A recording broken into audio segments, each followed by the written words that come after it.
Good evening, ladies and gentlemen, and welcome back to GameBird Classic. It is almost time for the 2020 Game Awards with your host, Jeff Keighley. And I thought it would be fun to go over the nominations with you and kind of do some voting of my own on what games I think deserve to win each category, as well as what games I think are going to win each category. So sit back and enjoy the show. Sound off in the comment section below. Let me know your picks for each category, and most importantly, let me know your game of the year. And without further ado, let's dig right in. Welcome to GameBird Classic.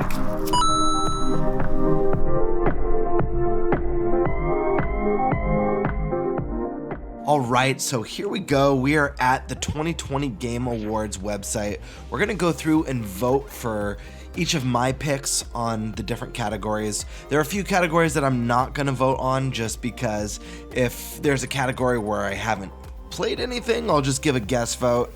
But certain categories like number one esports coach and esports team or number one content creator of the year, I'm gonna skip out on that stuff just because that's not really my area. I'm just gonna go based on the games.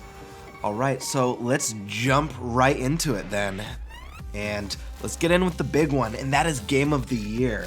Now, this is a really good year for Game of the Year nominations. We got some nice variety. We got Doom Eternal, we got Final Fantasy VII Remake, Ghost of Tsushima, Hades, Animal Crossing New Horizons, and The Last of Us Part 2. All heavy hitters. I never actually got around to playing Doom Eternal or The Last of Us Part 2. I'm not a big fan of The Last of Us series. I played the first Doom reboot and I really enjoyed it, so Doom Eternal is definitely a game that I want to get around to. But I did, however, play through Final Fantasy VII Remake, Ghost of Tsushima, Hades, and Animal Crossing. And I gotta say, these four games are fantastic. I am not the biggest Animal Crossing fan. This one sucked me in for, I want to say, about 30 hours. But Hades is unbelievable and one of the best indie games that I've played in a long time. Final Fantasy VII I adored, but I'm actually going to give my vote to Ghost of Tsushima. That's easily my game of the year so far. It's a brand new IP. That game is beautiful. It had a sense of exploration that was so organic and so free in a way that I hadn't felt since maybe Breath of the Wild. So we're going to go ahead and vote for Ghost of Tsushima for Game of the Year. Oh, got a little pop-up. Just close that out. And we're going to scroll down and see what we got. Best Game Direction. And again, we got Final Fantasy VII Remake, Ghost of Tsushima, Hades, Halflife, Alyx, and The Last of Us Part 2. Again, I haven't played The Last of Us Part 2, and I actually haven't played Half-Life Alyx either, although from what I hear, it's an incredible VR experience. I'm actually going to give my vote once again to Ghost of Tsushima for a couple reasons. It's that sense of freedom. There's no mini-map or no HUD to get a sense of where to go. You kind of just follow the wind. You can choose an area that you want to get to and you just go for it. It's really cool. The sense of freedom is incredible in it. The game is absolutely gorgeous, and it has swordplay that in a lot of ways is unmatched in my opinion. So we'll go ahead and vote for that. Go down to the next one, Best Narrative. For this one, the nominees are 13 Sentinels, Aegis Rim, Final Fantasy VII Remake, Ghost of Tsushima, Hades, and The Last of Us Part 2. I haven't played 13 Sentinels. Final Fantasy VII Remake, I enjoyed the story. There's some weird stuff they threw in there for this remake that I'm not super thrilled on, but it was fun, it was entertaining. They gave a lot more depth to the characters. Ghost of Tsushima had a pretty good story, Nothing remarkable, but really entertaining outside of the side quests that were kind of the same thing over and over again. Hades does some really cool stuff with character building and dialogue. Each run, you're constantly unlocking new dialogue between the characters, and it builds this interesting world and interesting story. But I'm actually going to give my vote to The Last of Us Part 2. I know this is a divisive game, and I didn't get my Game of the Year vote, but I have a feeling it's going to be just like the Game Awards, where Red Dead Redemption 2 won a ton of awards, but then God of War won Game of the Year. I feel like it's going to be like that this year. Last of Us 2 is going to win a bunch of awards, and then Ghost or maybe Hades or something is going to win Game of the Year.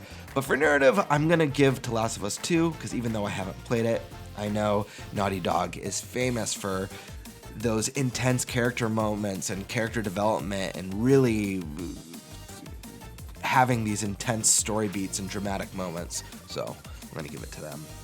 Best art direction. This one is a toss-up between Ghost of Tsushima, Hades, and Ori for me. Last of Us 2 is obviously a beautiful game, and Final Fantasy, the character models are gorgeous in this. There is some kind of wonky textures in the background. But again, I've got I'm going to say between Ghost and Ori. That's a tough one. Part of me thinks Ghost because that world is so incredible with all the foliage that's coming at you, and it has that camera mode that, in my opinion, is completely unmatched. It's going to be a toss-up between Ori and Ghost. Hades is beautiful. I love the art style, but it's nothing drastically different from what they've done with Bastion or Pyre or Transistor, for that matter. Man, I'm gonna go Ghost. That photo mode is just unbelievable. Next, we have Best Music and Score, and the nominees for that are Doom Eternal, Final Fantasy VII Remake, Hades, Ori and the Will of the Wisps, and The Last of Us Part 2. This one for me is an easy vote. I'm going to go with Final Fantasy VII Remake. The music in Final Fantasy VII is so iconic. There's so many catchy and classic tunes, and they redid the score for that game beautifully. Some of those remastered tracks are just absolutely incredible, so this one definitely has my vote. I think there's a chance that it could go to maybe Hades or Ori as well, but my vote is definitely Final Fantasy VII Remake.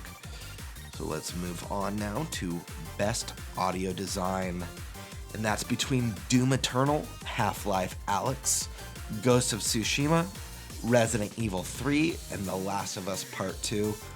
All great nominees. Again, I haven't played Half-Life Alyx, and I haven't played The Last of Us Part 2. I'm going to take a guess at this one, and I'm actually going to guess The Last of Us Part 2. I find that horror games, thriller, suspenseful games, survival games tend to have really intense and strong audio design. It's part of the gameplay. So I'm actually going to go with The Last of Us Part 2 on that one. Maybe it'll be Resident Evil. Who knows? Best performance. This is a hard one. I haven't played Miles Morales. The voice work in Hades is fantastic. I enjoy it. Jinsekai, pretty good voice work. I don't think it's anything like, knocking it out of the park, but it's good. It's good. I'm actually going to guess. I'm going to guess on this one. I'm going to guess Ellie, just because I know a little bit of the story in The Last of Us Part 2, and I could see her character. This is a really dark game for this character, and she goes through an extremely intense and brutal moment in this game. So I imagine that this would demand a very strong vocal performance from Ashley Johnson. So, Ashley Johnson, you got my vote. Next, we have Games for Impact, and that's between If Found, Kentucky Route Zero TV Edition, Spiritfarer, Tell Me Why, and The Darkest of Times. This is a tough one. I've played Kentucky Route Zero, and that is the only game on this list that I've played. If you like point-and-click adventure style games, this is a great game. I highly recommend it. I've heard amazing things about Spiritfarer. I'm kind of want to just guess and throw my vote at this one, so we'll do that. The game's beautiful, the art's beautiful. We know that it tells an intense story. You're helping guide people through the afterlife, helping people cope with death and accepting that loss. It seems like there's some pretty intense themes in this one, so I could see it having a nice impact there. So let's go on to best ongoing game. This one's a tough one. I've played my fair share of Destiny 2. I've played a little bit of Fortnite. I've played a little bit of No Man's Sky. I haven't done Call of Duty Warzone, nor have I tried Apex Legends. I'm a little bummed that Animal Crossing New Horizons isn't on this list because that is definitely an ongoing game, and they've been updating it with every season. So that's a bit of a bummer. My favorite out of these would easily be Destiny 2, but I feel like Fortnite is gonna win, just because, I mean, it's Fortnite. It's such a juggernaut. They get all the Marvel and Disney updates, and I think they have a Mandalorian update coming soon. So I'm gonna vote for, my personal pick is Destiny 2, but I'm gonna vote for, no, you know what? I'm gonna vote for Destiny 2, but I think Fortnite won. Let's see. Best indie game. Carry On, Fallout Guys Ultimate Knockout, Hades, Spelunky 2, and Spiritfarer. This one's going to be an easy pick for me. It's going to be Hades. While I did have a lot of fun, got another pop-up, sorry about that. While I did have a ton of fun with Fall Guys, Hades was the game that sold me on roguelikes. I've never been into that genre.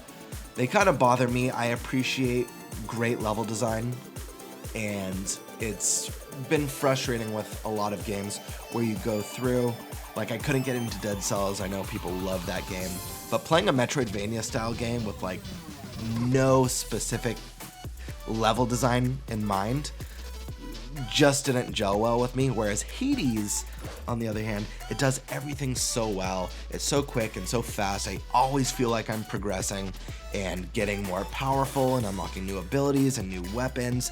The storytelling is fantastic in it. The voice acting is fantastic in it. The music's fantastic. Hades is, it is one of my favorite games of this year, so that's an easy pick. Next up, we have Best Mobile Game. Oh boy. I'm just gonna take a stab at this one, and I'm gonna vote for Among Us. Cool game. Played a little bit of Genshin Impact on the PlayStation 4. Wasn't really my thing. I have not played these. I have not heard good things about Pokemon Cafe MX. So Among Us, it is. Best Community Support. Let's see. We got Valorant, No Man's Sky, Fortnite, Fall Guys Ultimate Edition, Destiny 2, Apex Legends. Man, I'm gonna vote for, let's see, recognizing games for outstanding community support, transparency, and responsiveness. I'm gonna vote for Fall Guys. They were missing some control schemes like inversion, camera inversion, and one of my best friends can only play with inverted camera, and that was a big gripe of his, and they added it in, as well as some really cool seasons. I'm gonna go with Fall Guys. But seriously, Fall Guys, come to the Switch, throw in some Mario costumes and Zelda costumes and Metroid costumes and stuff. It'll be awesome. Come to Switch. Best VR/AR game. Man, I've heard incredible things about Star Wars Squadrons, but I'm going to have to vote for Half-Life Alyx. I think that is going to be the winner. It kind of, from what I'm seeing, it sets the gold standard of what a VR game should be or can be at this point in time. Innovation in accessibility. The nominees are Assassin's Creed Valhalla, Grounded, Hyperdot, The Last of Us Part 2, and Watch Dogs Legion. Oh boy. I'm going to say, I don't know. Out of these games, I've only played Assassin's Creed Valhalla, so I'm going to vote for that. I don't know. Sorry, guys. I'm trying to be as informative and helpful as possible. All right, best action game. We've got Doom Eternal, Hades, Half-Life Alyx, Nioh 2, and Streets of Rage 4. My pick is hands down Nioh 2. I'm a huge sucker for the Souls games.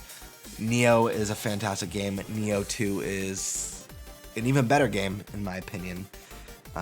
Although slightly easier. Hades, it's a close toss-up because Hades is like a nominee for my game of the year. But as far as a straight action game, I've gotta give it to Nioh 2. But I think Hades will probably win this one. Best action adventure game. The nominees are Assassin's Creed Valhalla, Ghost of Tsushima, Marvel's Spider-Man Miles Morales, Ori and the Will of the Wisps, Star Wars Jedi Fallen Order, and The Last of Us Part 2. Oh boy. Jedi Fallen Order is one of my favorite games this year, as well as Ghost. Just started Valhalla. I'm enjoying it. I'm going to give this one to Ghost again. I think this is another one. Sorry, I don't know what just happened there. Went crazy for a second. My vote goes to this, but I think it's possible that Last of Us wins. Like I said, I think Last of Us can sweep a lot of these nominations easily. Best role-playing game. The nominees are Final Fantasy VII Remake, Genshin Impact, Persona 5 Royal, Wasteland 3, and Yakuza Like a Dragon. This is probably the easiest pick of the night. That's Persona 5 Royal. One of the best RPGs I've ever played in my life. Easily one of my favorite games ever made. And definitely if it wasn't a enhanced version of Persona 5, I would say is a Game of the Year game, 100%. This game is amazing. If you guys like JRPGs or RPGs in general, and you've never played a Persona game, Persona 5 is a great place to start. Or on Steam, they've got Persona 4 Golden. It's so good. So please check the Persona series out if you have not. It's possible Final Fantasy VII could win this one, but I feel like Persona 5 Royal is a no-brainer. I think it would be a travesty if this game didn't win. Best fighting game. We've got Grand Blue Fantasy Versus, Mortal Kombat 11 Ultimate, Street Fighter V Champion Edition, One Punch Man, A Hero Nobody Knows, and Under Night and Birth EXE Late CLR. That's a mouthful. I've got to give my vote to Mortal Kombat 11 Ultimate.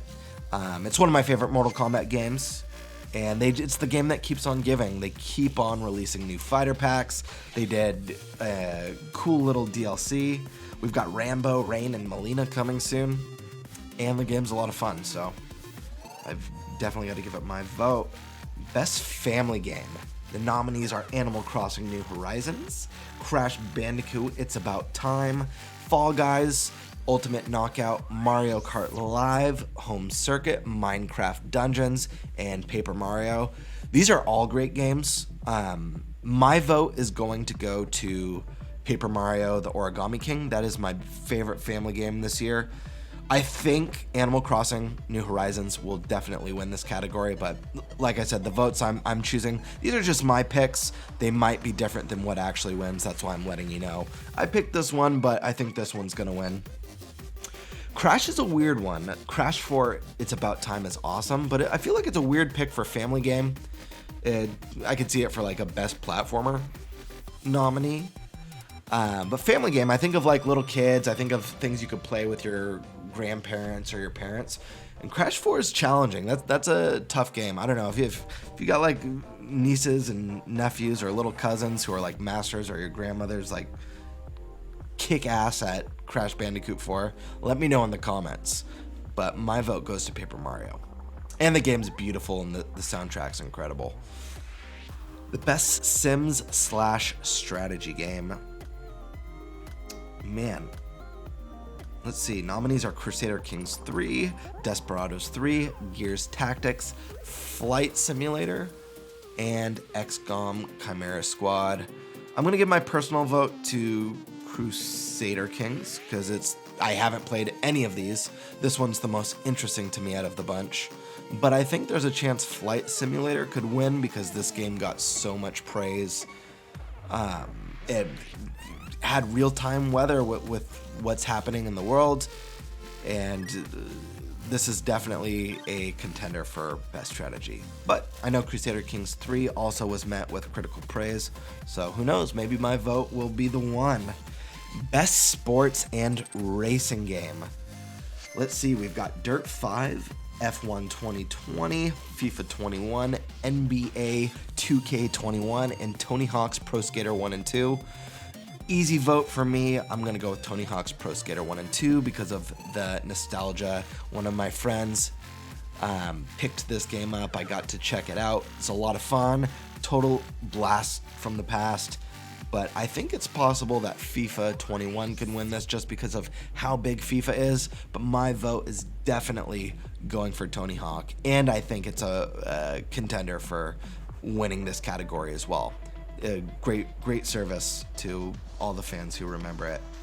Next up, we have Best Multiplayer Game. And the nominees are Animal Crossing New Horizons, Among Us, Call of Duty Warzone, Fall Guys, Ultimate Knockout, and Valorant. I'm gonna go with my pick, and that's Fall Guys. This was the multiplayer game that I played the most this year during the pandemic with friends and had the most fun with. But I could see Among Us taking this as well.